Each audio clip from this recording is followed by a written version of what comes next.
Abhimanyu movies देखने वाले भाई सारे दर्शकों ने पवन मलिक मोखरा की हाथ जोड़ के राम राम और नमस्ते।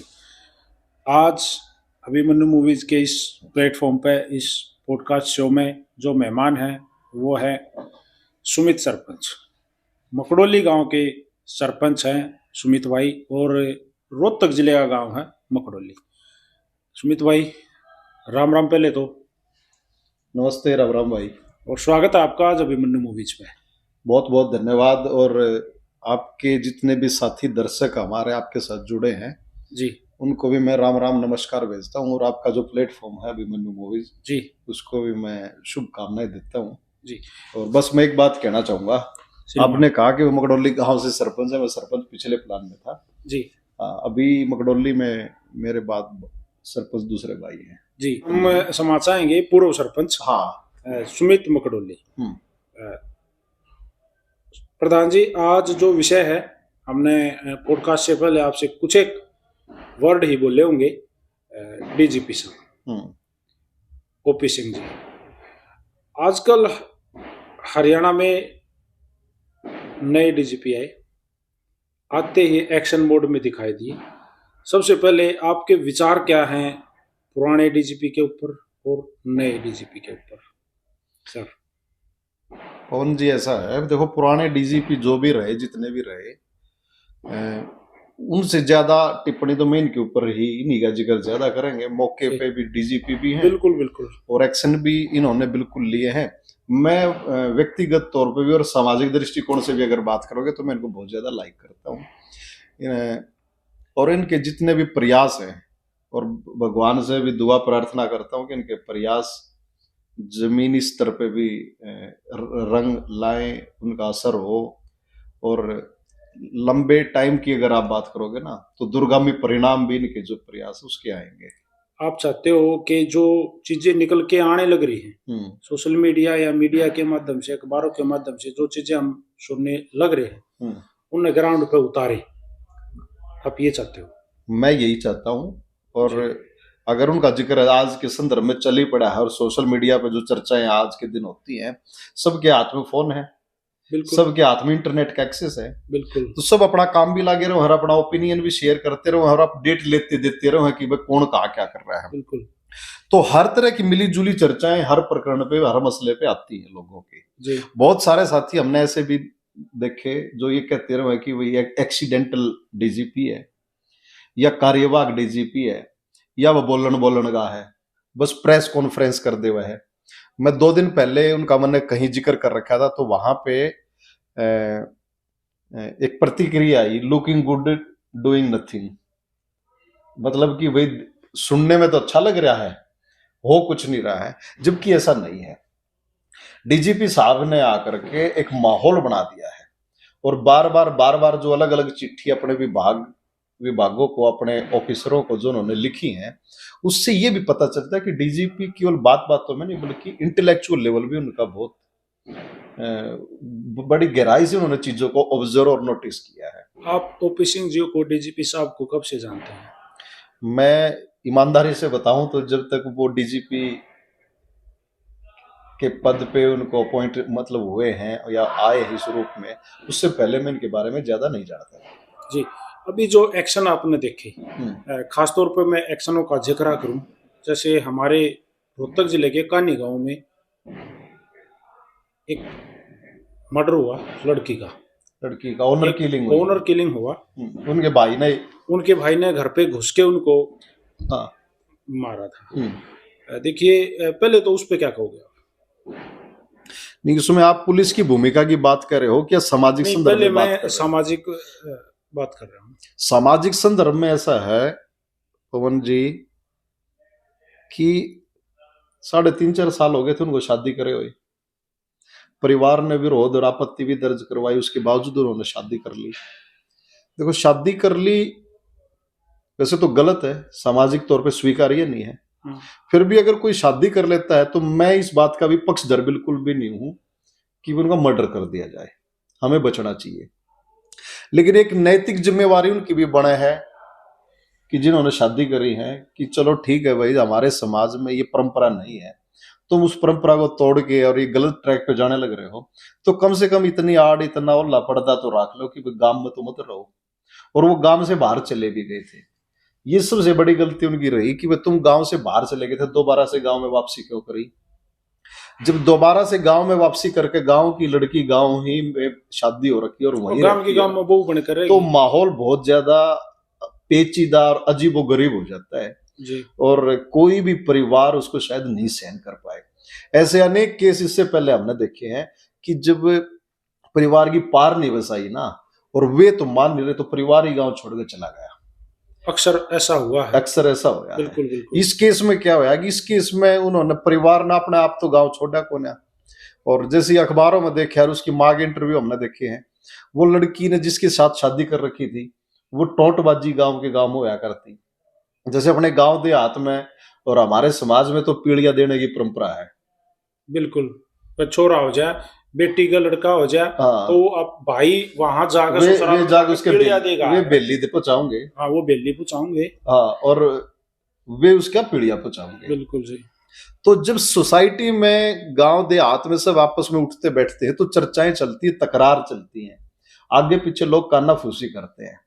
और हमारा अपने तो गांव देहात में एक कहावत है कि आपने भी सुनी भी होगी कि रांड रंडापा द काट ले रंडवे काटन ना दे। रंडवे काटने दे जब है। वही चीज यहाँ अप्लाई होती है कि वो इस कदम उठाओ तो नहीं यार, लेकिन ये जो हमारी सोसाइटी है ना, ये सोसाइटी जो पीछे से चुगली चपाटी जो चलती है ना, वो माहौल ऐसा जनरेट हो जाता है कि वे आदमी लाचार और मजबूर हो जाता है। बिल्कुल। तो जो कदम उसने उठाया, मैं फिर वही बात कहता हूँ कि देखो, मैं किसी का मर्डर करने का मतलब इस बात के पक्षधर नहीं है कि भाई कोई किसी की हत्या करे। हाँ, हत्या करने का तो मैं पक्षधर नहीं हूँ, लेकिन इस बात में भी कोई दो राय नहीं है कि ये चीज बिल्कुल भी स्वीकार्य नहीं है कि गांव की लड़की गांव में ही शादी करके और वहीं पे रही, छाती पर हुआ है। ये भी मतलब एक दुर्भाग्य असल में तो करनी नहीं चाहिए। और फिर भी अगर समाज का गेड़ उड़ा लिया ना, तो मैं तो एक बात कहूंगा, तो हमने डूबना ही है। तो हम जब घर से भाग रहे हो तो फिर गांव में दोबारा वापसी क्यों कर रहे हो? भाग्य गए। और जब तुम इतने ही अगर इंडिपेंडेंट हो गए हो, अपने पैरों पर खड़े हो गए हो, तो तारे लिए तो लंबी चौड़ी दुनिया, कहीं जाओ कहीं रहो, बसो खाओ कमाओ रहो भाई। 5 साल सरपंची किया अपने गांव में। 5 साल की सरपंची के दौरान मैं किसी का नाम नहीं लूंगा, ना पूछूंगा क्या इस तरह का कोई मामला या अड़ोसी पड़ोसी गवांडा में है, या जब एक बार सरपंच का टैग लग जाता है तो पंचायतें भाईचारा मतलब अमूमन ज्यादा हो ही जाता है। इस तरह के मामलों में जब कोई पंचायत हो तो एक पूर्व सरपंच को भी और भावी सरपंच तक को भी बुला लिया जाता है। तो इसमें क्या लगा, कोई इस तरह का मामला सामने आया? मेरे हिसाब से कोई रेयर गांव ऐसा होगा जहां इस तरह की घटनाएं नहीं होने लग रही जी। तो बड़े लव मैरिज तो बिल्कुल ही सामान्य हो चुकी है जी। उसके बाद गुआंढ में शादी कर लेना या गांव में शादी कर लेना, तो इस तरह की घटनाएं लगभग गांव में आपको कहीं ना कहीं कोई इक्का दुक्का गांव बचा होगा। तो पर्टिकुलर किसी का जिक्र ना करके ये एक संक्रमण हमारे समाज में, सोसाइटी में आ गया जी। जब ये घटना घटी, हाँ, कान्ही वाली, हाँ। कान्ही में जब ये घटना घटी तो पुलिस ने जो लड़का था मर्डरर, उसको गिरफ्तार किया। गिरफ्तार भी किया, उसको बता रहे हैं। हमारे तो बल्कि गांव के बिल्कुल समीप की घटना आपके गांव के, आपके गांव वाले रोड पे ही देर रात पता नहीं गया, थोड़ी अर्ली मॉर्निंग 2 बजे एनकाउंटर कर आके उनका एनकाउंटर में पकड़े गए वो। जी जी। और तो आप क्या पूछ रहे हो उसके मैं बारे इसमें में? ये पूछना चाह रहा हूँ, आज उनको उन्हीं लड़कों को गोवाना में पुलिस ने मतलब रोड परेड कराई, रोड पे उनको लेके घूमे, ये डीजीपी का एक्शन ही है? डीजीपी का ही एक्शन जी। उनके आदेश के बगैर तो ऐसा हो नहीं सकता। एक चीज और सामने आई है, आज ही मैंने एक रील देखी, डीजीपी साहब कहने लग रहे हैं कि ये जो हरियाणवी सिंगर है, मैं किसी का पर्टिकुलर नाम नहीं लूंगा, कि भाई ये जो हरियाणवी सिंगर हैं गवैये, कह के उन्होंने उनको संबोधन किया कि ये हमारी तो सुरक्षा मांग है। क्या ही सुरक्षा दें भाई, कौन है ये? आपने वो रील देखी? रील नहीं, मैंने उनकी खबर देखी थी जी। और वो चिट्ठी भी मेरे ख्याल से 2 दिन पहले उन्होंने अपने विभाग में भेजी है, अपने हर जिले में अपने अधिकारियों को जी। और बहुत बड़ी और गहरी बात उसमें उन्होंने कही है जी। उसमें उन्होंने ये कहा कि हमारे समाज के ताने बाने को कौन बिगाड़ने लग रहा है? जी ये सिंगर हैं, ये गन कल्चर को, ये गैंगस्टरबाजी को और ये जो इस तरह का गंद जो परोसने लग रहे हैं, उसमें उन्होंने बिल्कुल डिक्लेयर ये कर दिया कि ये गायक नहीं गवैये हैं। बिल्कुल ये बहुत बड़ी बात है। बिल्कुल इन्होंने उन्हें उनकी औकात दिखा दी और लोगों के बीच में एक नैरेटिव सेट कर दिया और लिख भी दिया अपने विभाग के, तो उन्होंने आदेश भी दे दिए कि आप इनको किसी सेलिब्रिटी की नजर से नहीं, इनको अपराधी की नजर से देखो।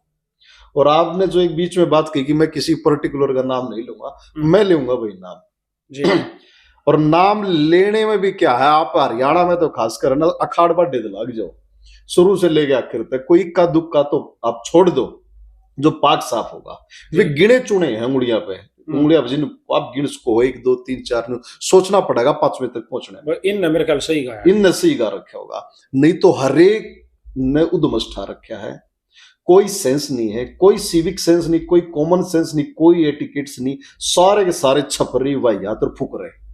बिल्कुल और भट्ठा बिठा दिया हमारी हरियाणवी संस्कृति का, हकीकत बात है ये। और उनके खिलाफ जो स्टेटमेंट अपने डीजीपी साहब ने दी है, मैं पुरजोर समर्थन उनका करता हूं। अभी मैं आपको बताऊं, रिसेंटली जो गाने आए हैं, मैं जैसे विरोध करा करता ना इस संस्कृति, मैंने आपके काफी सारे, क्योंकि सोशल मीडिया पे आप सारे एक्टिव रहो, वहां अपने दिन भर के काम करते रहो, वहां जब मन में जो थॉट आई, जो विचार आए, अपना फोन निकाला और अपना एक्सप्रेस कर दिए कि भाई हम इस मसले में हमारी ये राय है, हम इसको इस एंगल से देखते हैं। तो मैंने मासूम शर्मा के बारे में काफी लिखा जी।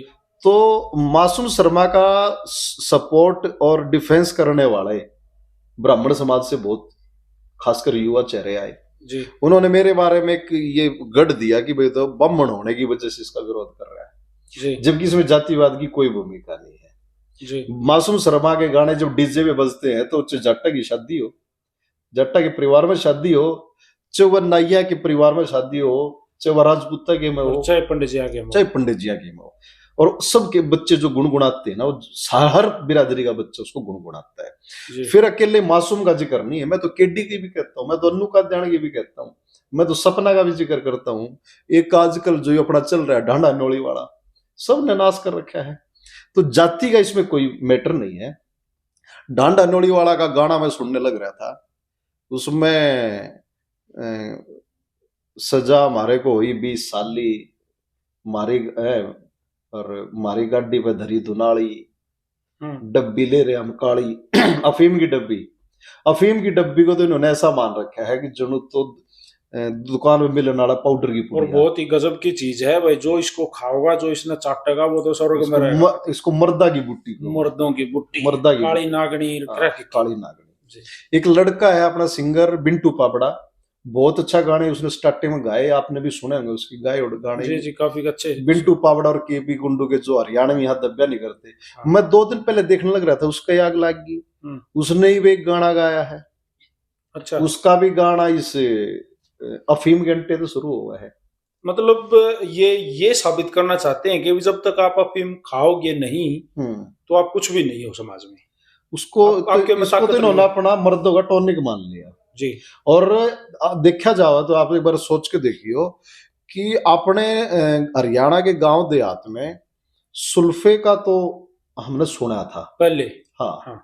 सुल्फा भी जिनको भाई खरीदने की भी जिनकी औकात नहीं आती, अजीब नहीं अलाउ करा करती, वो भी खेत में जाकर के सुल्फे के पेटे हैं, उसको अपना तार लिया और वो अपना पी पा लिया जी।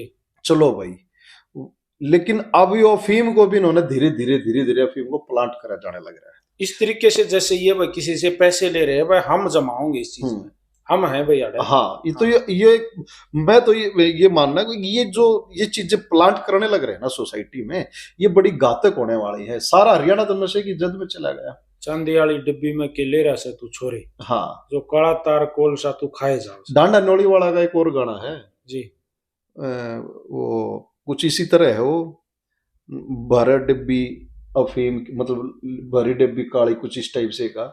और छोटे छोटे बच्चे उसके ऊपर रील बनाते हैं। स्कूल के बच्चों की मैंने एक रील देखी थी, वो इतने बड़े काले डब्बे में कोल्ले भर के ना और उसको दिखाने लग रहा है कि भाई हम भी डब्बी में मार ले रहे हैं। आप नू ना सोचो, हाँ हम चालू हो गए मतलब। हाँ। तो ये तो आप ये तो कहना ये थॉट है, ये थॉट है और ये कल्चर है जो जबरदस्ती हमारी नई जनरेशन के दिमाग में प्लांट करा जाने लग रहा है। हनी सिंह की मैंने एक पॉडकास्ट शो में एक वीडियो देखी, तो एक गाना आया था, आपको याद होगा, 4 बोतल वोदका, 4 बोतल वोडका काम मेरा रोज का। तो हनी सिंह कह रहा है कि मेरे को समाज से इतनी नफरत हो रही थी, मेरे हेटर्स से, अब मैं तेरी की नस नस में भर दूंगा, नस उनके बच्चों की, ये मैंने बच्चे की आवाज में वो गाना गाया, 4 बोतल वोदका, मैं चाहता था कि इनकी नसों में वोदका भर दूं। मतलब आइडल देखो फिर कौन है हमारे, हनी सिंह हमारा आइडल। हनी सिंह को आइडल मानने वाला है जो हमारा यूथ है। मैं उनको एक बात कहना चाहूंगा, हनी सिंह पता नहीं 1000 करोड़ का, 2000 करोड़ का, 5000 करोड़ का आदमी होगा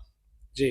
जिस इंटरव्यू की बात आप कर रहे हो, ललन टॉप को इंटरव्यू दिया, ललन टॉप को, और वो मैंने भी उसके अलग अलग क्लिप अलग अलग देखी, पूरा इंटरव्यू तो नहीं देखा मैंने। उसी इंटरव्यू में हनी सिंह ने अपनी जो लेविश लाइफ जीते हैं ना, मतलब ज्यादा चकाचौंध भरी जो ग्लैमर लाइफ जो जीते, उसी के बारे में उसने बताया कि वो दुबई गए थे, बिल्कुल किसी क्लब वगैरह में वो गए हैं, उस क्लब में उन्होंने देर रात तक खूब दारू शारू पी है और खूब सारी वहां जो बार डांसर होती हैं, अय्याशी जो होती है, अय्याशी जो होती है, तो वो उसमें बताने लग रहा है खुल के, बिल्कुल बोल्ड, मतलब अपना वो फ्लो में, कि उस पूरे क्लब में मतलब हम सेंटर ऑफ अट्रैक्शन थे, जितनी भी लड़कियां क्लब में थी वो सारी उनकी टेबल पे थी। क्यों नहीं होंगी भाई, जो इतना ज्यादा पैसा उड़ाने लग रहा है, जो इतना ज्यादा खर्चा करने लग रहा है, जिसको जो क्लब में भाई खर्च करना है, दारू पीनी है, अपनी मनपसंद की दारू पीनी है, वो अपना सेलेक्ट करो और पियो, और पैसा ये पे करने लग रहे हैं। तो कह रहे कि हमारा कैश खत्म हो गया, हमने क्रेडिट कार्ड, डेबिट, जो भी उनके कार्ड वगैरह थे सारे उन्होंने पेमेंट कर डाल ली, और सुबह पता लगा कि रात रात में 35 लाख रुपए उन्होंने खराब कर दिया। जी जी। तो जो हनी सिंह को अपना आइडल मानते हैं, आइकन मानते हैं ना, मैं उस यूथ को तो भाई ये मतलब आग्रह भी करूंगा और उनसे निवेदन भी करूंगा और उनको ये बताना चाहूंगा कि भाई उन लोगों ने तो अकूत धन संपत्ति इकट्ठा कर ली, उनका कुछ नहीं बिगड़ने वाला। वो तो कई साल तक भयंकर बीमारी अवसाद में चला गया था जी। उस अवसाद में अगर हमारा गांव देहात का बच्चा चला जाए तो मर के ही पंडा छुट्टे भाई, मरते ही हैं, मरते ही हैं। हाँ। सारी आने की बात, बिल्कुल बिल्कुल। लेकिन वो उस अवसाद से बाहर कैसे आ गए कि उनके पास पैसा इतना था, उसके ट्रीटमेंट हुए हैं, लंबी टाइम तक ट्रीटमेंट अपना चला है। और उसी इंटरव्यू में उसने स्वयं स्वीकार किया कि मैं तो अपने आप को मरा ही मान रहा था जी। और उसको डर लगा करता, पता नहीं अजीबो गरीब सी उसने बताई थी कि वो बीमारी और उसमें था साइको टाइप, और वो अपने उसने आपको रूम में अपने घर में कैद कर लिया था। तो ये जो चीजें हैं, मैं तो इसमें भी उसकी एक अच्छी बात ही मानूंगा कि उसने खुल के प्लेटफॉर्म पर बड़े ही बोल्ड फ्लो में ये सारी चीजें बताई, और हमारे यूथ को उससे अवेयर होना चाहिए, कम से कम डर के और भय में उससे थोड़ा दूर रहना चाहिए। अपने गांव में, जैसे अपने मकड़ोली गांव है या मेरा मोखरा गांव है, तो हमारे गांव में हम अक्सर ये तक देखते हो कि माँ बाप तक ये सोचने लग जाए कि राम इसकी माटी संगवा दे, हाँ, अपने खुद की संतान की, क्योंकि वो उस नशे में इतना घुस जाता है कि वो सभी तरह के जो अपराध होते हैं वो करने के लिए कुछ भी कर सका है, उसको नशा चाहिए। ऐसी सिचुएशन देखी होंगी? ऐसी सिचुएशन तो सारी आने की बात है। जैसे मैं तो कई बार फोटो भी शेयर कर रहे हैं जी। एक बार तो ऐसा हो रखा कि मैं अर्ली मॉर्निंग 4, 4:30, 5 बजे मेरे को रोहतक किसी काम से आना था, और आगे आगे साइकिल के ऊपर एक बंदा जाने लग रहा है, उसने बुक्कड़ मार रखी चद्दर की, और मन ने थोड़ी पता था। हाँ, मेरे को याद आया, मेरे गांव के एक भाई जो मेडिकल में सिक्योरिटी का काम करता था जी, उसका अपनी ड्यूटी पे जाओ था, उसका मेरे पास फोन आया कि भाई ये सस्पेक्टेड लग रहा है एक बंदा, और ये अपने साइकिल पे लंबी लंबी जो एंगल हो ना लोहे की, वो इसने टांग रखी है, और एक बार आगे देखो, ये मेरे को लगा कि कहीं से चोरी वोरी करके लेके आया है। मैं गाड़ी उठा के गया, मैंने उसका फोटो खींचा, वो मेरे गांव का तो नहीं था। बाद में जब उसका अता पता करा तो वो गुआंडी गांव का पाया। तो जब वो चोरी करके लेके आ रहा था, मैंने गांव के सरपंच को फोन करके कहा माँ भाई इस नाम का बंदा है। सरपंच ने नाम सुनते ही ये कहा के खटेबा कर रहा है। उसको पता था। पता था। तो ऐसे तो बहुत केस हैं जी। गांव में, ऐसे केस भी हुए हैं कि जिन्होंने पूरे के पूरे अपने घर परिवार बर्बाद कर दिए, जमीन और जायदाद सब जमीन जायदाद या बच्चे भी, ये मान लो कि उनके ऐसी हालत हो रखी कि जिनके भाई मुद्दी वारिस कोई है को नहीं, और वो अपने नशे की वजह से जब वो चल बसे मर गए, तो जैसे भी हालातों में परिवार को छोड़ा, वो परिवार सरवाइव कर गया उसके बाद, क्योंकि वो तो खबा रहा था जब वो जिया करता, तब मसले समस्याएं परिवार को ज्यादा थी। वो सबसे बड़ा क्राइसिस था ऐसा आदमी जी। तो कुल मिलाकर के जो हालात प्रदेश के हो रखे हैं, और जो आपने डीजीपी साहब का जिक्र करा था, डीजीपी साहब का स्टार्टिंग से पिछले 1-1.5 महीने में आप आज तक का देखोगे ना, मेरे ख्याल से कोई पहलू ऐसा नहीं रहा होगा कि जिसको उन्होंने टच नहीं करा होगा। अच्छा, और उन्होंने शुरुआत कहां से करी थी आप याद करो एक बार जी। उन्होंने चिट्ठी लिख करके ये कहा था कि वे अपने थानों में जो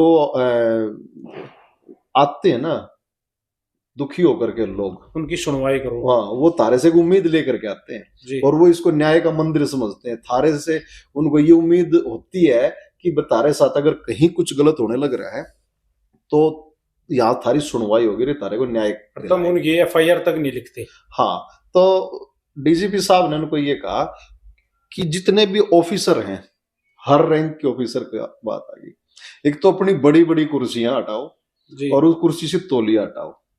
अपने आप को बड़ा नहीं दिखाना है, तुम आपको फ्रेंडली पेश आना, आपको फैमिलियर होना है। उन्होंने एक बड़ी बात और कही कि आप लोग इन्हीं लोगों के नौकर हो, इन्हीं लोगों की दिया तुम खाना लाग रहे हो, और आपका काम है इनकी सेवा करना, जिसकी जो ड्यूटी है वो चाहे किसी भी विभाग में हो। अब जो गए कहते हैं कि डीजीपी बोलन का है, बोलन का तब थाने में जाकर देख लो ना तौलिया हट गया कि नहीं हट गया जी। और उन्होंने कहा कि हमारा एम्प्लॉय कोई भी पुलिस कर्मी है वो कैसे अदब से पेश आएगा, वो सम्मान करेगा, वो उससे पूछेगा, उसके साथ कनेक्ट होएगा, अपने आप को कनेक्ट करेगा। ये नहीं कि उसके ऊपर उल्टा डांट मारी या मिसबिहेव करा। और अगर आप उसको सॉरी, थैंक यू या श्रीमान जी अपने अदब से पेश आओगे और एटिकेट से अपने उसमें बिहेवियर में आप लेकर के आओगे, ये कितनी बड़ी बात है। और इतना बड़ा अधिकारी पूरे प्रदेश का जो मुखिया है इस विभाग का, उसने जब ये आदेश जारी करे तो क्यों नहीं अप्लाई होंगे। मैंने सड़कों के ऊपर ऐसे हालात देखे हैं कि अगर किसी पुलिसकर्मी ने बदतमीजी करी या मिसबिहेव करा तो लोग हवाला देने लग रहे, थारा डीजीपी तो न्यूको था, ऐसे भी लग रहे हो। तो ये किस चीज का प्रभाव है? इसी बात का तो प्रभाव है। तो अब वो अटेंशन हो गए, अटेंशन ऊपर से एक्शन होगा, ऊपर से होगा, थारे ऊपर भी एक्शन। और सोसाइटी में वो एक नैरेटिव सेट कर दिया, एक सोच को उन्होंने एक इबारत लिख दी, वो उस पर काम करना पड़ेगा। पुलिस कर्मियों के बीच में एक बात चली गई कि हाँ भाई ये हमारी ड्यूटी बनती है जी। जिस तरीके से कुछ दिन पहले हरियाणवी जो गाने थे, जो गन कल्चर के गाने थे, जिन पे बदमाशी कुछ करके दिखाया गया, वे मार देंगे, काट देंगे या गोली मार देंगे, वो गाने जो हैं बैन किए गए। वो प्रॉपर बैन हुए नहीं, क्योंकि जिस तरीके से भाई कोई गाना बैन हुआ वो उन्होंने दोबारा किसी प्लेटफॉर्म पे डाल दिया, वो फिर चल गया, वो फिर बैन नहीं होगा। लेकिन अब वाला जो एक्शन, क्योंकि उस टाइम पे भी काफी झगड़े हुए, काफी लोगों के ऊपर आरोप लगे, जैसे गजेंद्र फोगाट को बोला गया कि भाई इसने कटवा दिए, और भी एक दो के नाम आए, ज्यादातर गजेंद्र फोगाट ही उसका टारगेट रहा। उस पे क्या कहोगे? डीजीपी तो डीजीपी से पहले का डिसीजन था तो जी। ये तो 3-4-5 महीने का प्रकरण होगा जी। मासूम शर्मा ने गजेंद्र फोगाट को टारगेट पे लिया जी। मासूम शर्मा ने तो ये गाने कटने से पहले भी गजेंद्र के साथ कंट्रोवर्सी, वो जब राजू पंजाबी की डेथ हुई तो उन्होंने कहा कि वे मासूम शर्मा जो है मासूम शर्मा ने कहा कि गजेंद्र फोगाट जो है वो राजू पंजाबी के अंतिम संस्कार पर नहीं गया, या अपना भाई शौक संवेदना या जो भी था हाँ उसमें नहीं गया। मैं तो इनको मैं बताऊं, अन्यथा अनावश्यक चर्चाएं हैं ये हमारे जो बॉलीवुड से लग जाओ आप ऊपर से और निश्चित आ जाओ, ये बॉलीवुड को उसको कॉपी करते हैं। वहां भी जिसको थोड़ा सा हाइप लेना होगा ना, कंट्रोवर्सी को जानबूझ के जन्म देता है और उसका सहारा लेता है। मैं आपको किस्सा याद दिलाऊंगा मिक्का का, और राखी सावंत का। जी जी जी जी। भरी पार्टी में उसने मिक्का ने उसकी किस किया था? लिप लॉक किया था बल्कि पूरा हाँ है। हाँ, काफी चर्चित है वो। हाँ, जी जी और काफी कंट्रोवर्सी हुई और बात वहीं तक नहीं रुकी। बाद में मिक्का ने अपने ही उस कंट्रोवर्सी पे गाना भी बना दिया। जी। वो गाना कुछ इस टाइप से कहता, हे भाई तूने चुम्मा क्यों लिए, भाई तूने चुम्मा क्यों लिए, इस बात पे गाना बना दिया। जी लोग उस बात को हवा देने लग रहे हैं। राखी सावंत भी फेमस हो गई, वो भी फेमस हो गया। तो जी ये एक चीप तरीका है, मतलब इनका वाहियात है ये अपना पॉपुलैरिटी का। और आम अब जन आप इसको देखो, समझता नहीं। बाद में आप अगर देखो हनी सिंह का और बादशाह का जी आज तक का मतलब 36 का आंकड़ा है, ये है वो है, कुछ 36-32 का आंकड़ा नहीं। जो इस तरह की कंट्रोवर्सी में घुसते हैं उन दोनों को फायदा होने लग रहा होता है। बॉलीवुड में आज के दिन राखी सावंत से कितनी फोड़ हुआ या तो मुंह फट हो, लेकिन उसके बाद भी वो चर्चाओं में रहती है, उसका नाम है आज तक। बिल्कुल आम आदमी जाना है। हाँ, और वही बात आप नीचे आ जाओ, सॉरी बादशाह का और हनी सिंह का। आप हरियाणा में आ जाओ, ढांडा न्योली वाला और केडी का जी, एक दूसरे को खूब ताने मारने, चैलेंज देने, ये करना, मैं ये कर दूंगा इतने व्यू, यानी कि अपनी कंट्रोवर्सी के उससे अपने जो फॉलोवर हैं उनके अंदर उनको आप पुश करना, एक अलग तरह की जान डाल दे उनमें कि भाई तुम लड़ी जाओ। हाँ, और हम और अब बाद में बात आई कि गजेंद्र फोगाट ने गाने बैन कराए। पहली बात तो भाई गजेंद्र फोगाट ने गाने बैन कराए तो भी बढ़िया कराए, बात तो उसपाव न होने चाहिए थे, ना होने चाहिए थे। किसने कराए किसने ना कराए तो कोई मुद्दा ही को नहीं है जी। और फिर अगर पूछो भी, अगर मेरे पर्सनल ओपिनियन से पूछो तो गजेंद्र फोगाट की ना तो इतनी भारा कलम भाई, अगर उसके कहने से गाने बैन हो जाए। बिल्कुल। और फिर जो आपने बात कही कि गाने एक बार तो डिलीट हुए भी थे, गाने डिलीट जो ऑफिशियल चैनल जिससे गाना पब्लिश होया उसको तो उन्होंने लेटर निकाल के बैन कर दिया यूट्यूब को बोल के जो ऑर्डर थे। लेकिन अब वो गाना कॉपी कर करके हजारों प्लेटफॉर्म हैं, अकेला यूट्यूब थोड़ी है, इंस्टाग्राम है और हंगामा है, प्लेटफॉर्मों पे चला दिए नहीं हंगामा है, स्पॉटिफाई है, या अलग अलग सारे गामा, पता नहीं अलग अलग इतने प्लेट इतनी वो है। और फिर सब ने दुनिया जाने के लोगों ने अपने अपने अकाउंट से रील बना डाल रखी है। तो वो सारी चीजों को इतनी सारा वो कौन तो मैनेज करेगा, कौन उनके लिए चिट्ठियां निकालेगा, वो उतने बड़े लेवल पे मेरे हिसाब से मैनेज नहीं हो सकते। तो इस पर लेकिन सबसे बड़ा इसका जो फायदा है ना वो होता है कि संदेश जो गया उनके खिलाफ एक समाज में माहौल खड़ा होया कि इन चीजों को हमें अवॉइड करना चाहिए और इनके खिलाफ आवाज उठानी चाहिए जी। ये बड़ी बात है मेरी नजर में। तो अगर आपके हाथ में पावर हो, अगर एकदम से सुमित सरपंच के हाथ में पावर आ जाए, आप बैन करो इस तरह के सॉन्ग्स को, आप क्या एक्शन लोगे सरकार को साइड में रख के? मैं मेरे एक साथी के साथ बैठ के डिस्कस कर रहा था जी, उसने एक बात कही कि गाने में एक भाई, उस गाने के बोल हैं, फेरे तेरे मेरे जज करावगा, वकील फूल बगावगा जी, हैं और ब्याण तने तेरे गांव में यो गुंडा होगा जी। मतलब गुंडा बन के अपने होने वाली बहू को ये कह रहा है कि तेरे मेरे फेरे जज कराओगा। और यह बात उसने गाने में कह दी तो अपराध नहीं है, यह बात वैसे कह दो तो अपराध हो जाए। तो ये कौन सा पैरामीटर है भाई? बिल्कुल सही बात। और ये जो गाना गाने वाले हैं ये एक बात बार बार ये कहो है कि गाने से अपराधी नहीं बनते। भाई गाने से अपराधी नहीं बनते तो फिर थम गाओ क्यों हो? फिर थारी गाना तो हो कि है। और अगर अपराधी नहीं बनते तो ये अपराध आज छोटे लेवल की जो जनरेशन है वहां तक कैसे चला गया?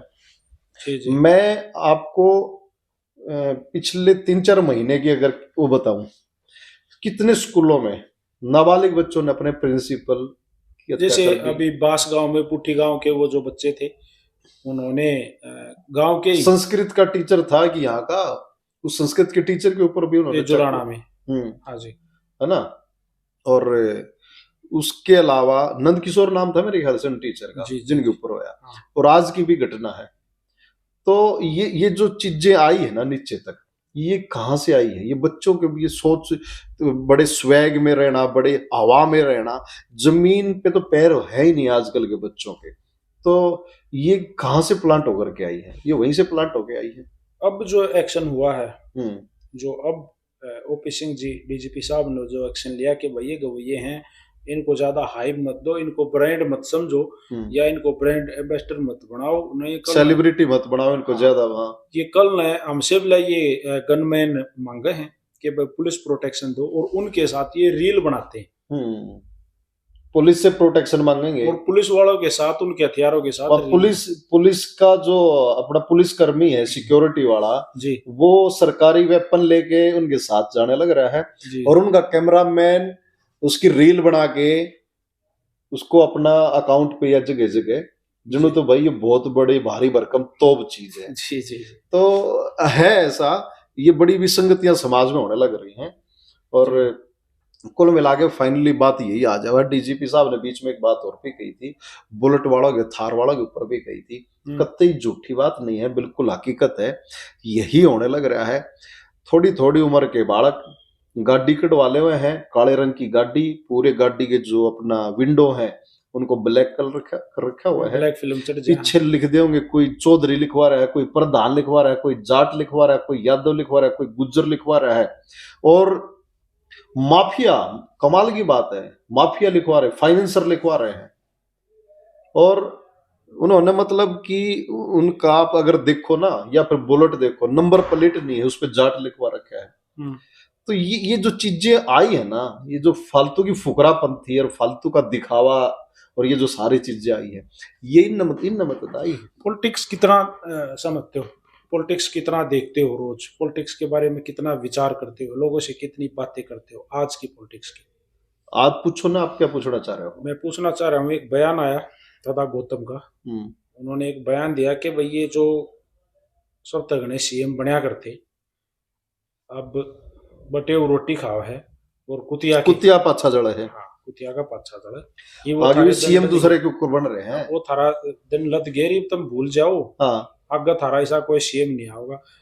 क्या लगा उस बयान पे, मतलब क्या आवश्यकता है इस तरह के? दादा गौतम का? हाँ, दादा गौतम तो हरियाणा की राजनीति में सापा की मौसी, अगर किसी ने कहो तो दादा गौतम है जी।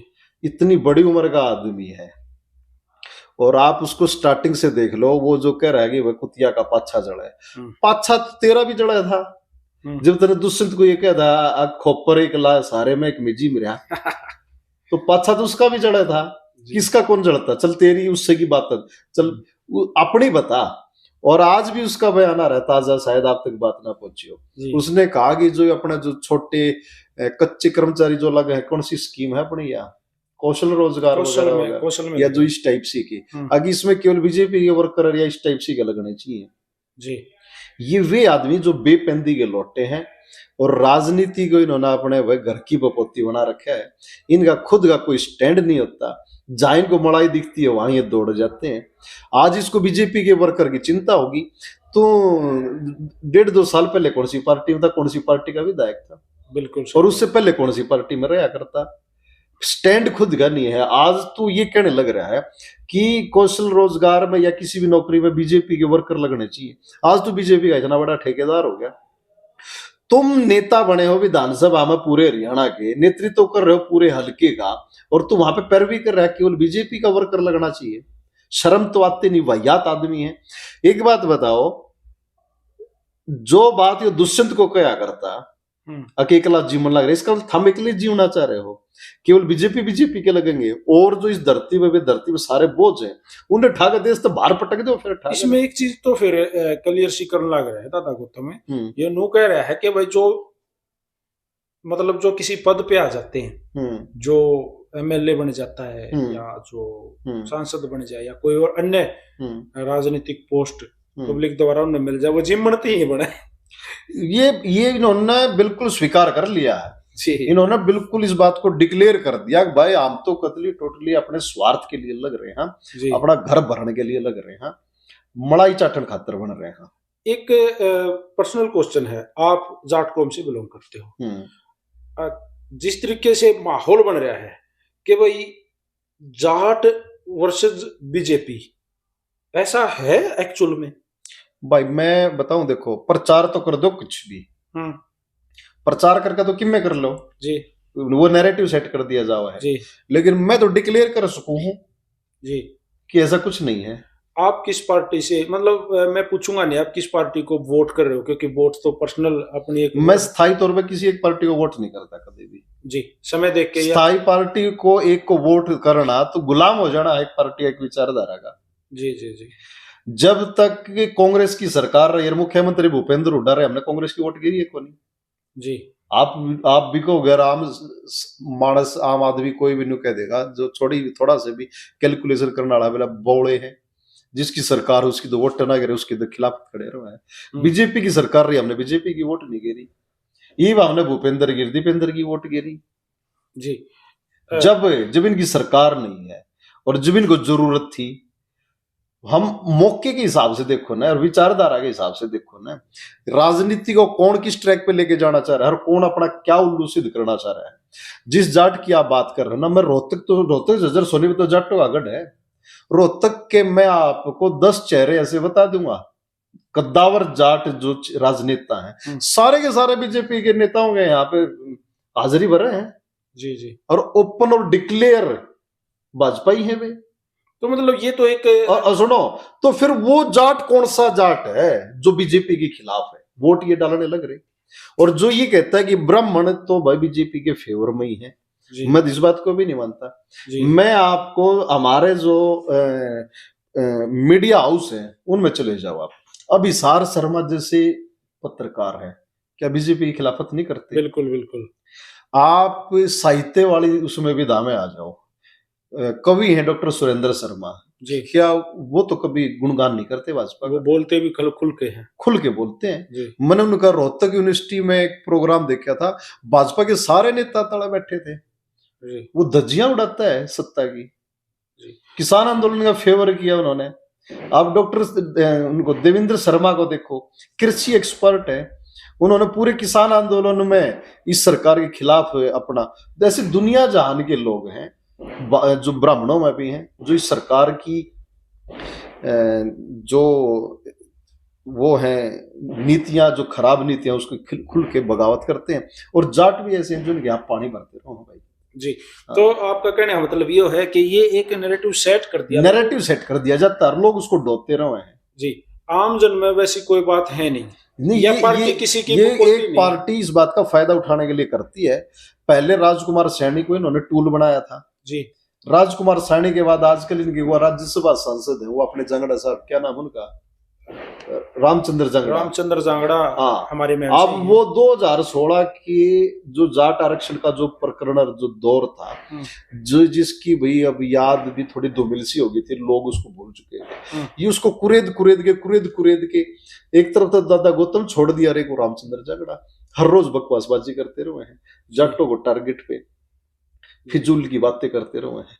अच्छा, एक मेरा सवाल है सीधा सा, हरियाणा में सत्ता में भारतीय जनता पार्टी लगातार तीसरी बार है, कौन पार्टी ऐसी है जो अगले 2029 के चुनाव में इनको सीधी टक्कर दे सके? कोई एक पार्टी आपकी नजर में? अभी तो 4 साल बाकी हैं जी। आज के सिनेरियो में तो कुछ नहीं कहा जा सकता जी।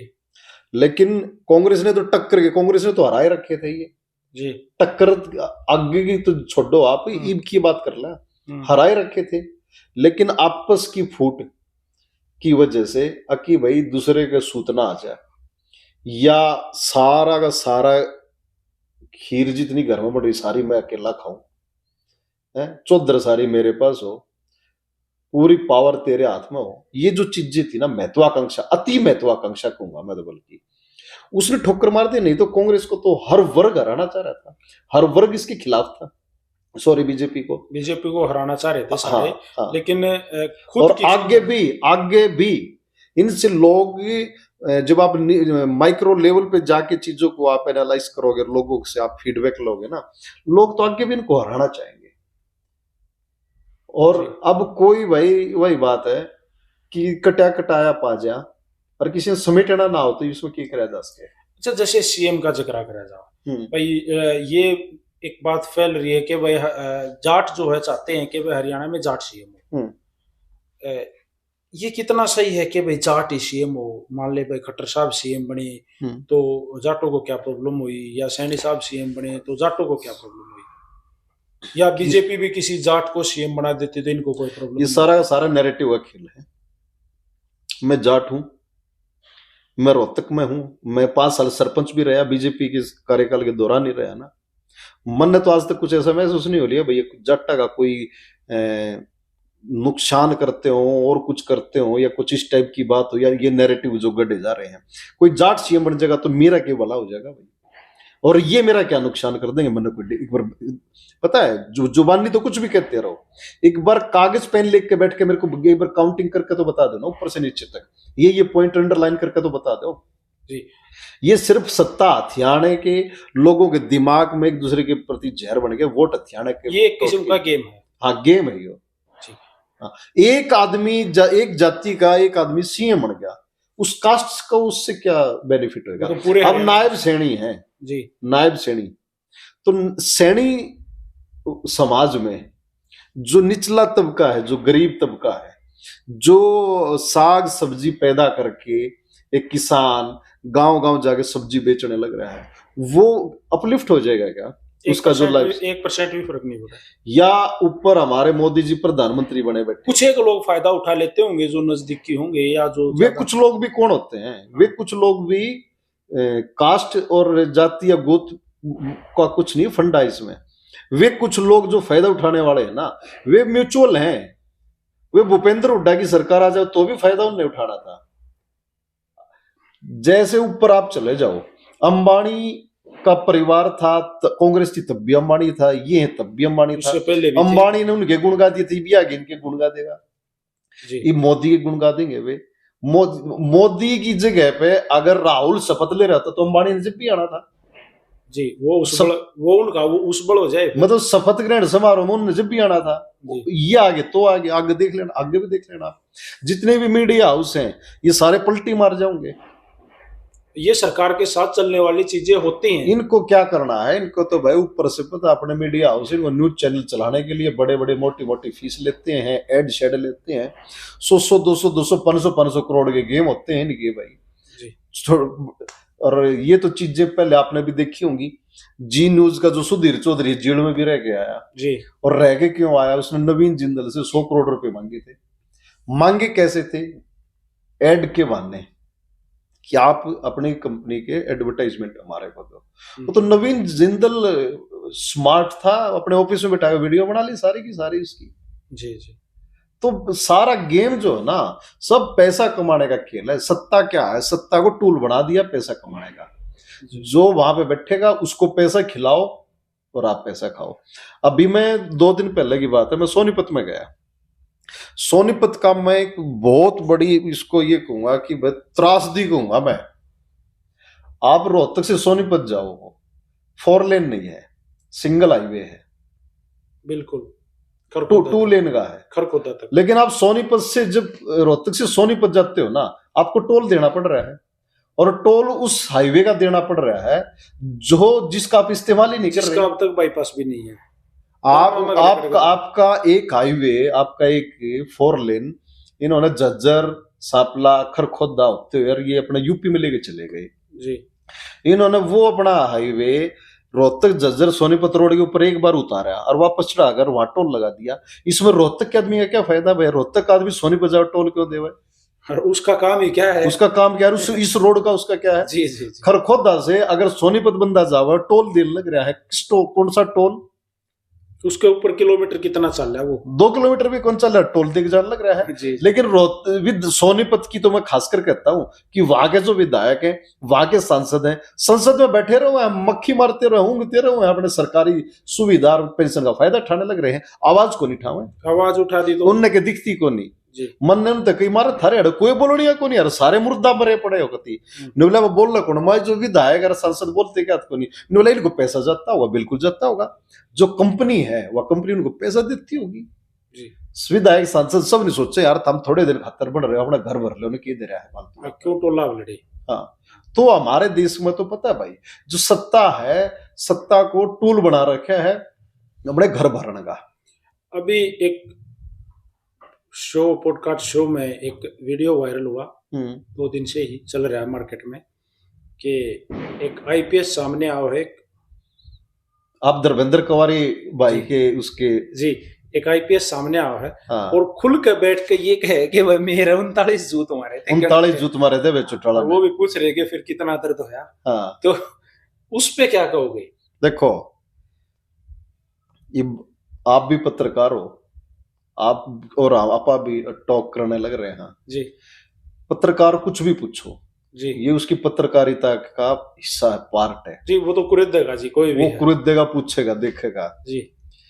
लेकिन जो सामने जो बंदा बैठा है ना, ये उसको देखना है कि भाई वो क्या कहने लग रहा है और बात कितनी तर्क संगत है, कितनी तर्क संगत नहीं है। देखो, जूत मार दिए होंगे, मैं इस बात को बिल्कुल भी डिनाई नहीं करता ना। मैं भाई चौटाला का कुछ पॉइंट पे प्रशंसक हो सकता हूँ, लेकिन मैं उसका कोई अंध समर्थक या समर्थक नहीं हूं, ना मैं उनकी पार्टी से कोई इतना ज्यादा कनेक्ट या बिलोंग करता हूँ आज के दिन जी। तो अब चौटाला ने बिल्कुल जूत मार दिए होंगे। लेकिन मेरे लिए हैरानी की बात यह है, जब किसी आदमी का कोई जूत मारने लग रहा है, हर दड़ा लगातार कंटिन्यू, तो वो आदमी आंख में इसका जूत गिनने लग रहा था, देखा रहा कितने पड़ेंगे आज। अगो हो, आज तो बाबा जी की कृपा बरसन लग रही है, देखूंगा अब कितने के जूत इकट्ठे हुए। ओहो, कृपा होगी भाई, ये 15 हो गए, ये 16 हो गए, 17, 20, 21, कमाल है यार। 39 वो गिनने लग रहे थे, अगर वीडियो रिकॉर्डिंग करवा रखी थी। तो मैंने ये बिल्कुल वाहियात बात वो आईपीएस की लगी, और वो इतने दिन बाद आके, इतने 20 साल बाद आगे उन्होंने यह बात डिक्लेयर करी। आज मैं कहीं बैठा था तो वहां जिक्र चला आया था कि उस दौरान भी चर्चा तो चली थी, जूते तो मारे थे अभय चौटाला ने जी। और विपक्षियों ने यह भी कहा था कि वह तो दिल्ली आ गए इसका, तो अपना इंटरव्यू में ये बात कह दे, इस बात को डिक्लेयर कर दे। तो उस दौरान उसने हिम्मत नहीं दिखाई, वो डर गया होगा, दबाव मान गया होगा। डरता दबता आदमी कब किन हालातों में, बताओ आप मेरे को। क्या एक स्वाभिमानी खुददार ईमानदार आदमी किसी बात का डर दबाव मान लेगा? जूता था गदराम का नाम है जी। अगर किसी का नो कहते ना बस जूत मार दी, तो उसका गदराम का नाम है, फिर तो स्वाभिमान डामाडोल हो जा है, फिर तो क्या रह जा है। मेरे को आप एक चीज और बताओ, एक जूत मार दिया 39 जूत मार दिया बराबर है? जूत मार दिया वो बतेरा है, वो बतेरा है। और अगर आप ठीक हो, अगर आप में खोट नहीं, आप ईमानदार हो, कोई कैसे जूत मार देगा भाई? जी बिल्कुल, कोई नहीं मार सकता। अनिल विज की वीडियो देखी होगी आपने जी। एसपी थी संगीता कालिया जी, उसके ऊपर डांट मारी थी जी। उस डांट के मारी थी, ये बोला कि तुम अवैध शराब तुम बिकवा रहे हो। बोले सर हम क्यों बिकवा रहे हैं जी, तुरंत जवाब दिया उसने, तुरंत जवाब दिया। उसने कहा कि छोड़, खड़े हो, यू गेट आउट। उसने मना कर दिया, टेबल पे हाथ मार के गया था कि मैं नहीं छोड़ूंगी, मैं नहीं उठती, मैं नहीं जाती यहाँ से जी, ये मेरा ऑफिस है जी। अनिल विज शर्मिंदा हो गया, उठ के बोला कि फिर मैं छोड़ के जाता हूँ, तो जी, जी। उसको छोड़ के चला गया था। तो पता है, जो स्वाभिमानी, जो खुददार आदमी होगा ना, उसको कोई जूत को नहीं मार सकता। जी, जी। अनिल विज की एक ताजा प्रकरण और भी आपने देखा होगा जी। किसी पुलिसकर्मी के ऊपर डांट मारने लग रहा है कि तू ऐसे है वैसे है। पुलिसकर्मी ने हाथ जोड़ के कहा जी आप गलत कर रहे हो, मेरा खोट नहीं है यार, मैं बिल्कुल भी, आप मेरा करियर खराब करने लग रहे हो मेरे को सस्पेंड करके, मेरा खोट नहीं है कहीं पे भी जी।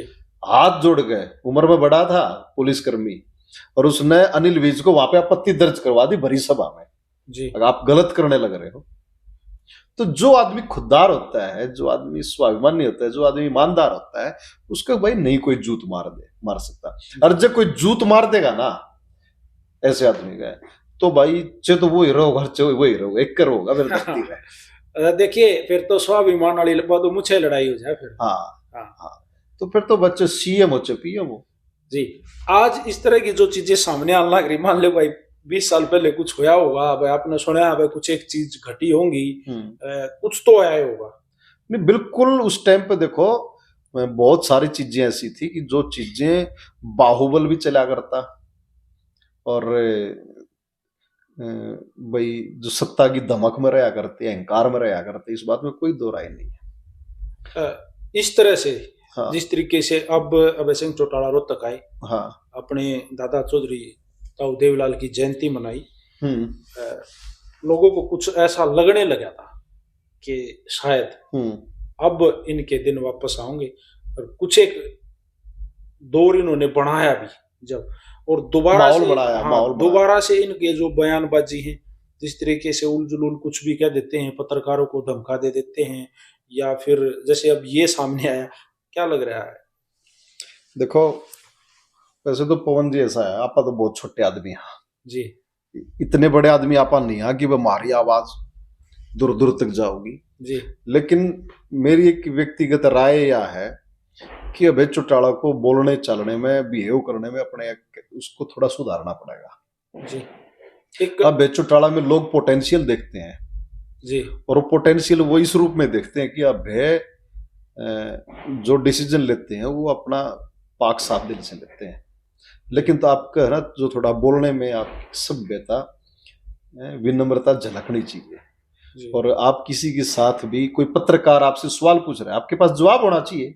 हाँ कि आप पत्रकार हो, आप मेरे से कुछ भी पूछ लो, आप मेरे से पता ना उलूल जुलूल के कुछ भी पूछ सको हो। और जी, उलूल जुलूल कैसे उसका है? वो मेरे बारे में हजार तरह की चर्चाएं मेरी पीठ पीछे चल रही हैं। जी अब वो जो चर्चाएं या अफवाह मेरे बारे में चल रही हैं, आप मेरे से पूछ सको कि बस समाज ऐसे ऐसे कहने लग रहा है। हाँ, जो आप दो, लेकिन मैं ये कह दूं, तू तो विपक्ष का बकाया उड़ है, तू तो किसी का खंदाया उड़ है, तो किसी से पैसे लेके आ रहा है, या उसको आप बदतमीजी से उसके साथ पेश आओगे, ये कोई तुक नहीं बनता। जी जैसे अभय चौटाला ने एक बार कहा कि ये माइक ठाक रखे आ जाते, और ये माइक ठाक आ जाते, ये क्या मतलब है?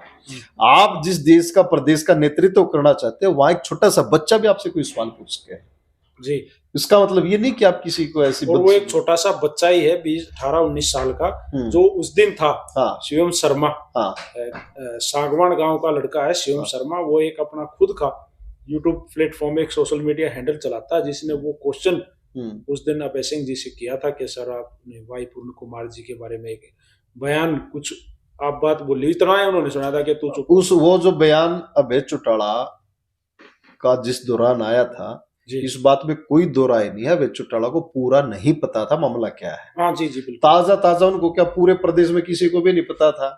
स्टार्टिंग में तो कितनी मीडिया हाउस ऐसे हैं, न्यूज एजेंसियां ऐसी हैं जिन्होंने और कुछ बड़ा बड़ा के पेश किया, टाइटल बना के पेश कर दिया था। आज डीजीपी ने किया सुसाइड, पत्नी सीएम के साथ जापानी दौरे पर। जी क्या मतलब था भाई इस तरह के टाइटल बनाने का? जी, वो तो जब शाम होते होते चीजें खुली और पता लगा कि सुसाइड नोट आया है, और ये इसका पुलिस विभाग का उसमें टॉर्चर वॉर्चर इस तरह के आरोप होके, और तब उन्होंने सुसाइड कराया, तो चीजें बाद में आई खोल करके। तो स्टार्टिंग में मान लो मेरे ख्याल से अभय चौटाला की पार्टी का जैसे प्रेस कॉन्फ्रेंस में बैठे हैं जी, अब दिक्कतें ये हैं कि नेताओं की जी हुजूरी चाकरी करने में भी तो लोग पीछे नहीं हटते। वो प्रेस कॉन्फ्रेंस करने लग रहे हैं, आप उनको पूरी चीजें, आप उनको भाई ब्रीफ नहीं कर पाओगे। जाके कान में जी डीजीपी ने सुसाइड कर लिया, क्या जरूरत है यहाँ ये बात बताने की? और वो भी तुरंत रिएक्शन दे देते हैं किसी भी बात का। आदमी को प्रतिक्रिया देने में थोड़ा समय लगाना चाहिए, होल्ड करना चाहिए। उनको बस ये कह देना चाहिए था कि भाई ठीक है, कोई नहीं, देखेंगे क्या बात है।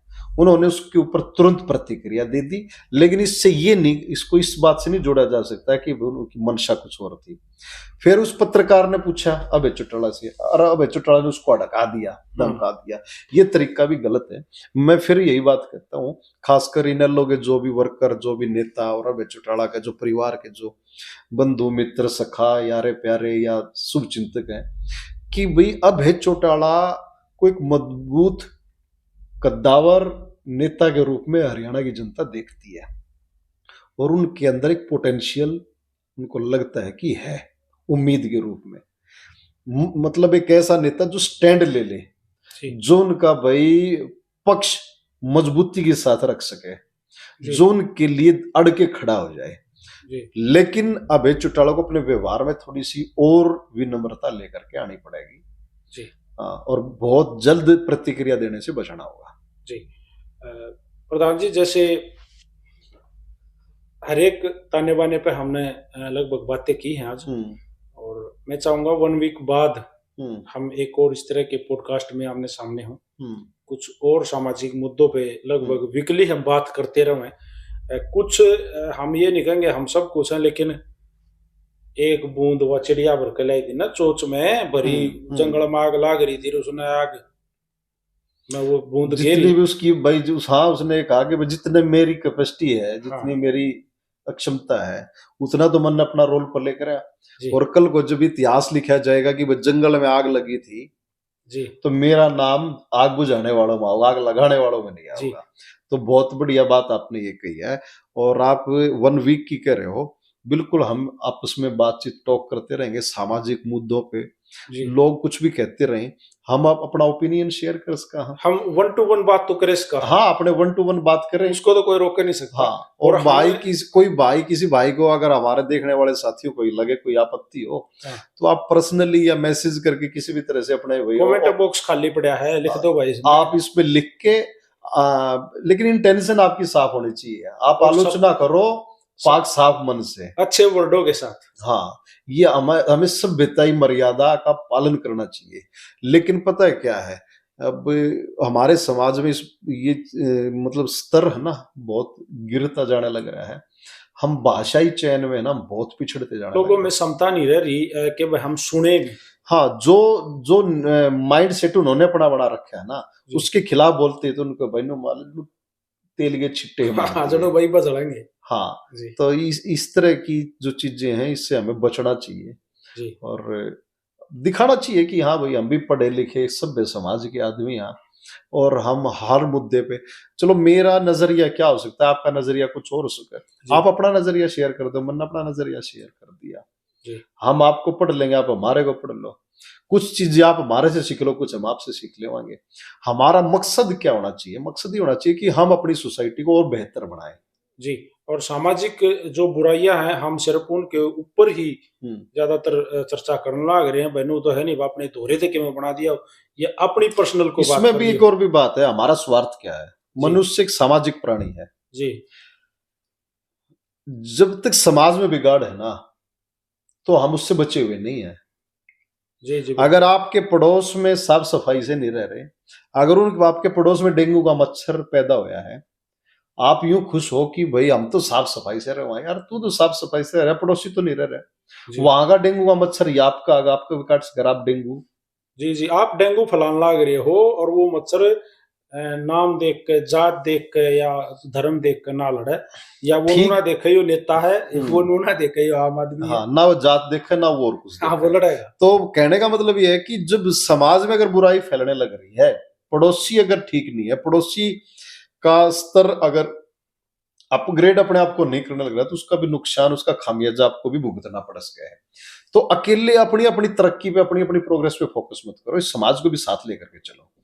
आपके पड़ोस में अगर कोई बच्चा पढ़ाई से वंचित है, आपके पड़ोस में अगर कोई बच्चा गाली देने लग रहा है, आपके पड़ोस में अगर कोई बच्चा नशा करने लग रहा है, तो इसमें भी आपका नुकसान है। जी ऐसी सोसाइटी में रहना कोई पसंद नहीं करता।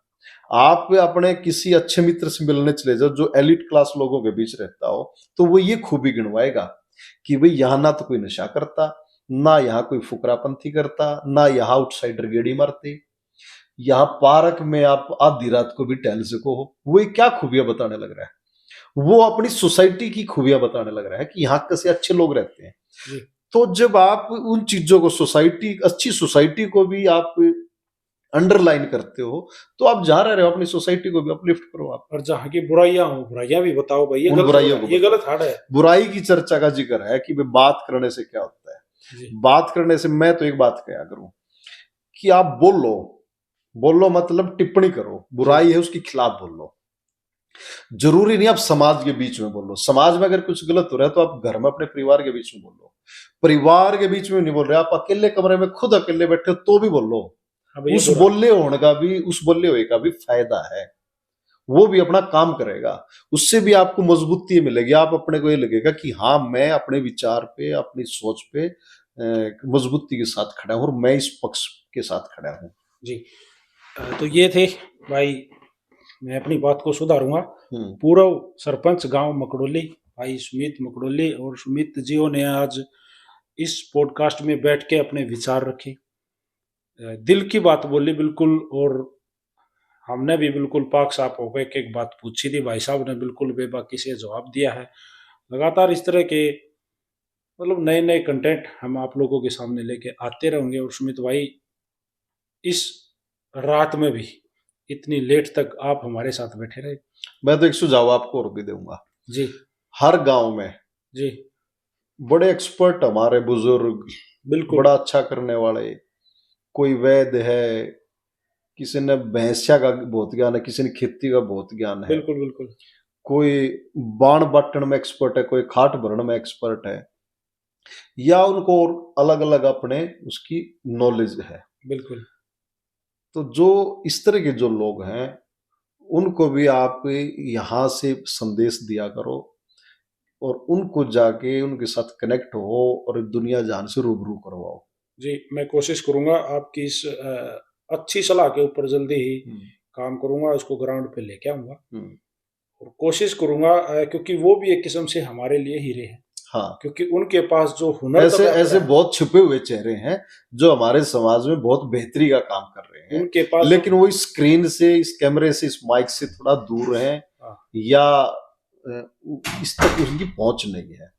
जी ऐसे ही आप जो स्कूल कॉलेजों के आजकल के जो बच्चे हैं, ग्रुप बना करके उनके बीच में बैठ के उनके भी ओपिनियन, उनसे भी बातें करना, इस तरह की चीजें करते रहो जो समाज में एक अलग ही तरह की आप परंपरा परिपाटी को चालू करो। तो बहुत बहुत धन्यवाद, आप आए, आपकी जी पूरी थैंक यू टीम का, जितने भी साथी दर्शक आपके चैनल के, जो कंटिन्यूटी जी जी आपको बना के रख रखी है आपने और वो आपको देखते होंगे, उनको भी मेरी तरफ से धन्यवाद। नमस्कार। जी और आप भी भाई इस वीडियो को शेयर करियो और कमेंट बॉक्स से अपनी अपनी राय जरूर देना, क्योंकि मैं आपके हर एक कमेंट को वॉच करता हूँ, पढ़ता हूँ और आपका कमेंट मुझे एक नई एनर्जी देवा है और नई शिक्षा देवा है कि मुझे क्या पूछना चाहिए। शेयर कर देना इस वीडियो को। सारे भाइयों ने राम राम, नमस्कार, जय हिंद, जय हरियाणा, सत्य में हो जाते हैं।